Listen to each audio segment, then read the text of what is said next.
یہ جو حدیث میں آتا ہے کہ لیس الکذاب الذی یکذب لیصلح بین الناس، وہ شخص جھوٹا نہیں ہے جو اس لیے جھوٹ بولتا ہے کہ لوگوں کے درمیان صلح کرا دے.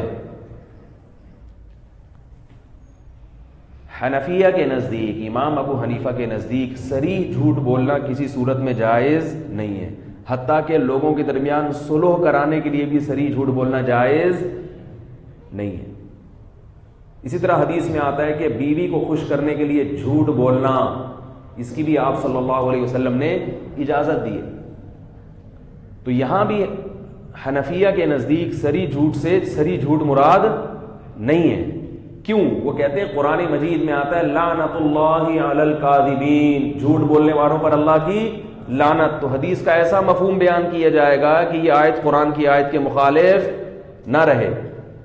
یہاں کہتے ہیں کہ یہاں بھی مراد ہے توریہ، اس کو بھی جھوٹ سے تعبیر کیا گیا ہے. توریہ کہتے ہیں کہ آپ ایک بات کر رہے ہو، سامنے والے اس کا مطلب کچھ اور لے اور آپ کی نیت کچھ اور. ذو معنی الفاظ کہیں آپ، لوگوں میں جوڑ پیدا کرنے کے لیے کلیئر کٹ بات نہ کریں، کیونکہ سب بتا دیں گے تو ہاتھ پاؤں کٹوا دیں گے. بیوی کو سب سچ سچ بتا دیا آپ نے، رات کہاں تھے آپ، گئے کام سے، تو بھائی تھوڑی سی ٹوپی کرا دو اس کو. ویسے تو الٹی حرکتیں چھوڑ دیں، غلط کام چھوڑ دیں، لیکن اگر سب صحیح بتا دیں گے تو گھر برباد ہو جائے گا. تو تھوڑا سا کیا ہوتا ہے، اس کو ہماری زبان میں کہتے ہیں ٹوپی کرانا، عربی میں کہتے ہیں توریہ کا مطلب چھپانا. آپ کچھ بول رہے ہیں، بیگم اس کا مطلب کچھ اور سمجھ رہی ہے. تو اس سے بڑی فساد سے ایک بہت بڑی جنگ عظیم ہونے والی تھی، اس سے الحمدللہ آپ کی بچت ہو گئی. کیا خیال ہے؟ اسی طرح بیگم بھی کبھی کبھار شوہر کو ٹوپی کرا دیتی ہے. ٹوپیوں کے بغیر یاد رکھو گھر کبھی بھی جڑ نہیں سکتا.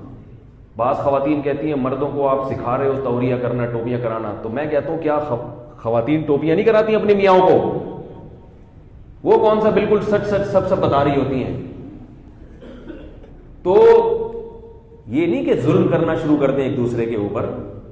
بڑی مصیبت سے بچنے کے لیے آپ اگر حق پر ہیں، آپ نے رات ایسی جگہ گزاری، مدنی مسجد میں گزار دی، بیگم کو تبلیغی جماعت پسند نہیں ہے، اس کو غصہ آ رہا ہے کہ آپ نے کیوں رات تبلیغ والوں کے ساتھ، اب وہاں 4 مہینے کے لیے بھی نکل جاؤ گے. اب آپ کو پتا ہے کہ میں نے بتا دیا کہ مدنی مسجد تھا تو میری آ گئی شامت.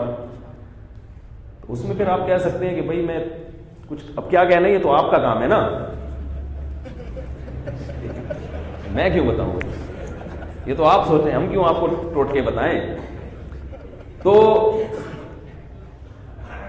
بہت بڑی ٹینشن سے بچنے کے لیے تو یہاں بھی کیا ہے کہ اس کو کذب سے تعبیر کیا گیا ہے مجازن.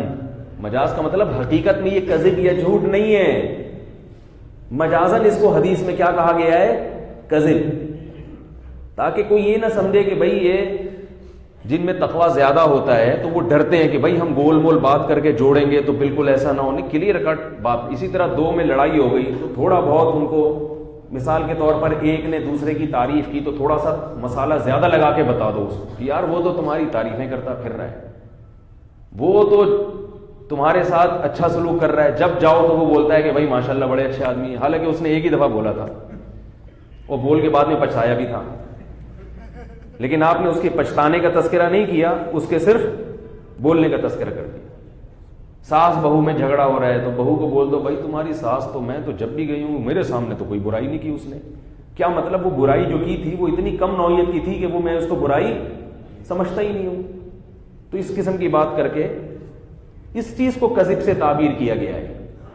اور یہ صرف ہوائی باتیں نہیں ہیں، قرآن و سنت سے ثابت ہے. ابراہیم علیہ السلام قیامت میں کہیں گے، لوگ ان کے پاس جائیں گے کہ آپ ہماری سفارش کریں اللہ تعالیٰ سے، شفاعت کریں. حضرت ابراہیم کہیں گے مجھ سے جھوٹ کا صدور ہوا ہے، میں کیسے اللہ کے سامنے شفاعت کروں، مجھے تو یہ ڈر ہے کہ اللہ اس پہ نہ پکڑ لے. حالانکہ پیغمبروں سے کبھی جھوٹ کا صدور، بولو بھائی، نہیں ہوتا.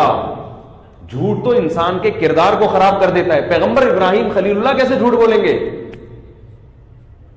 وہ کون سے لفظ تھا جس کو دیکھ کے ابراہیم علیہ السلام نے کہا کہ میں نے جھوٹ بولا ہے؟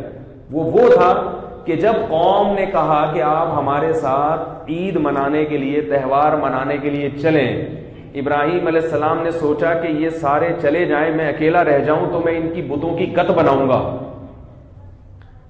اتنا اچھا موقع پورے سال مجھے دوبارہ نہیں ملے گا۔ فنظر نظرة فی النجوم، ستاروں کی طرف دیکھا، قال انی سقیم، فرمائے کہ میں بیمار ہوں، میں کیا ہوں، حالانکہ کوئی بیماری نہیں تھی۔